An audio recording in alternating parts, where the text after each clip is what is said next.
Assalamualaikum warahmatullahi wabarakatuh. Kembali lagi dengan saya Gusti dengan NIM 2211091010 dari kelas 1C program studi D4 Teknologi Rekayasa Instalasi Listrik jurusan Teknik Elektro Politeknik Negeri Padang. Nah, pada kesempatan kali ini dalam rangka tugas instalasi listrik 2 pertemuan ke-8 saya akan membahas mengenai materi koreksi faktor daya. Nah, untuk lebih jelasnya, silakan simak video berikut ini. Yang pertama, kita masuk ke koreksi faktor daya. Sebelum kita masuk ke koreksi faktor daya, kita ketahui dulu apa itu faktor daya. Nah, faktor daya ini merupakan rasio atau perbandingan antara daya aktif dalam satuan watt dan daya aparen dalam satuan volt ampere dalam sebuah rangkaian listrik. Nah, daya aktif merupakan daya yang benar-benar digunakan untuk melakukan pekerjaan, seperti mesin atau lampu penerangan. Sedangkan daya aparen adalah total daya yang digunakan oleh sebuah rangkaian listrik, termasuk daya aktif dan daya reaktif. Nah, daya reaktif ini merupakan daya yang dibutuhkan oleh perangkat elektronik yang memiliki komponen induktif atau kapasitif, seperti motor listrik atau kapasitor. Faktor daya dilambangkan dengan cos Pi, di mana rentang nilai cos Pi berkisar antara 0 hingga 1. Semakin nilai cos Pi mendekati 1, maka faktor dayanya semakin bagus. Sedangkan jika nilai cos Pi semakin menjauhi angka 1, maka faktor dayanya akan semakin jelek atau rendah. Nah, untuk mencari faktor daya ini, kita bisa menggunakan rumus cos Pi sama dengan P per S, di mana cos Pi adalah faktor daya atau sudut fasa antara arus dan tegangan dalam satuan radian.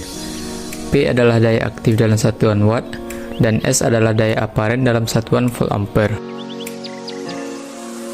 Nah, apa yang terjadi jika faktor daya rendah atau jelek?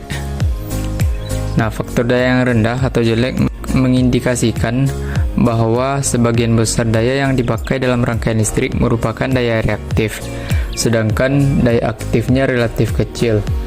Hal ini dapat terjadi karena pada suatu rangkaian listrik terdapat beban yang memiliki sifat induktif atau kapasitif yang tinggi, seperti pada motor listrik ataupun lampu penerangan yang menggunakan balas atau trafo. Nah, jika faktor daya rendah, maka sebagian besar daya yang digunakan pada rangkaian listrik tersebut akan digunakan untuk menghasilkan daya reaktif, bukan daya aktif yang berguna untuk melakukan pekerjaan. Sehingga, perangkat listrik pada sistem tersebut akan memerlukan daya yang lebih banyak untuk menjalankan tugasnya, sehingga biaya listrik akan lebih mahal. Nah, untuk itulah kita perlu melakukan koreksi atau perbaikan faktor daya, yang tujuannya agar faktor daya atau cos Pi ini mendekati 1. Salah satu caranya adalah dengan pemasangan kapasitor bank. Kita masuk ke materi yang kedua, yaitu kapasitor bank. Nah, apa itu kapasitor bank? Kapasitor bank merupakan sebuah rangkaian kapasitor yang digunakan untuk meningkatkan faktor daya pada sistem listrik dengan cara mengurangi daya reaktif yang terdapat pada sirkuit listrik. Nah, kapasitor bank terdiri dari beberapa kapasitor yang dihubungkan secara paralel, sehingga dapat memberikan kapasitansi yang lebih besar dan daya reaktif yang lebih rendah.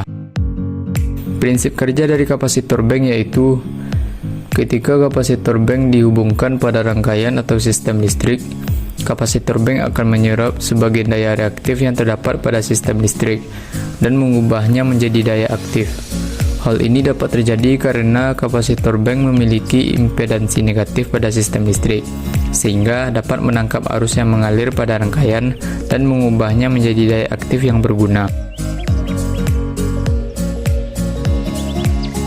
Beberapa keuntungan menggunakan kapasitor bank pada rangkaian listrik yaitu: yang pertama, meningkatkan faktor daya dan mengurangi daya reaktif pada sistem listrik. Yang kedua, meningkatkan efisiensi penggunaan energi listrik dan mengurangi biaya listrik pada sistem listrik. Yang ketiga, meningkatkan kapasitas daya pada sistem listrik dan mengurangi kerugian energi pada sistem distribusi listrik. Yang keempat, memperpanjang umur peralatan listrik dan mengurangi kerusakan pada peralatan listrik karena peralatan listrik akan bekerja pada kondisi yang lebih stabil.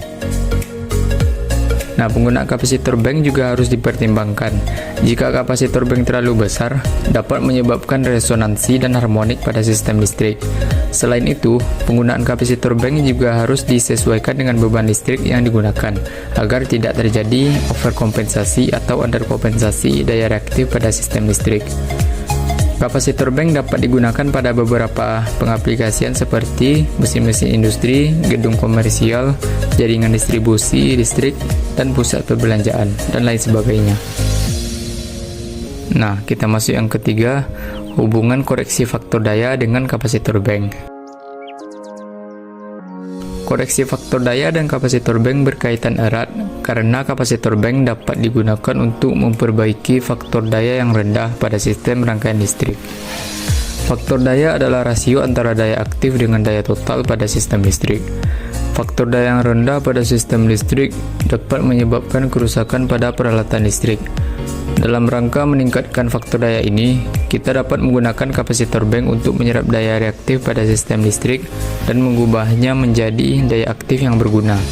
Dengan begitu, kapasitor bank dapat meningkatkan rasio antara daya aktif dan daya total pada rangkaian listrik, sehingga faktor daya pada sistem listrik menjadi lebih tinggi.